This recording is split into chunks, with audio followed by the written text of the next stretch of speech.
Nous sommes sur le floor de Wall Street avec Grégory Volokin, le patron de Mescart États-Unis. La question de la dette, à la fois en Europe et aux États-Unis, a animé les marchés pendant de longs mois. Cela semble se calmer. Est-ce que l'on peut dire maintenant que ce problème est derrière nous?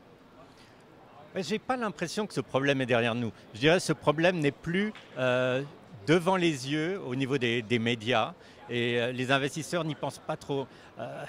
Pour les États-Unis, c'est un problème très différent de l'Europe. Alors pour l'Europe, je pense que c'est un problème qui va de nouveau ressurgir, qu'il y a des échéances électorales évidemment en France et ailleurs qui en ce moment attirent l'attention, mais que le problème de la dette pour des pays que l'Espagne, le Portugal vont ressurgir.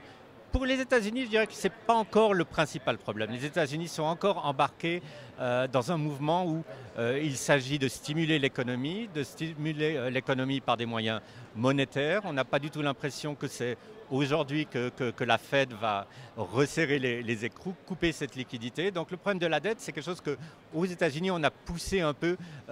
Je ne dirais pas pour les générations à venir, ça serait très très risqué, mais en tout cas pour un certain temps, et je ne pense pas que ces prochains mois, même s'il y avait un downgrade, encore une fois, de la dette des États-Unis, ce qui est fort possible, je ne pense pas que ces prochains mois, ça soit ça le principal problème.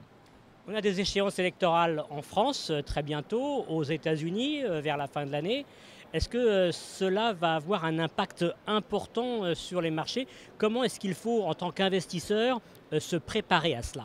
C'est une bonne question parce que pour le moment, en tout cas aux États-Unis, puisqu'on parle des États-Unis, on peut dire qu'il n'y a aucun impact de la politique électorale sur les marchés. Je dirais à quoi il faut se préparer. Ce n'est pas forcément de savoir si on va avoir Barack Obama ou si on va avoir Mitt Romney ou un autre l'année prochaine à la Maison-Blanche. C'est surtout se préparer à savoir qu'est-ce qui va devenir des négociations budgétaire, parce qu'il faut savoir qu'on a quand même, comme on le disait avant, un gros déficit budgétaire, mais que ces négociations maintenant vont reprendre d'ici la fin de l'année, ça c'est très très important. Et puis savoir aussi qu'est-ce que vont devenir toutes ces baisses d'impôts qu'on appelle les Bush Tax Cuts, qui doivent être renégociées.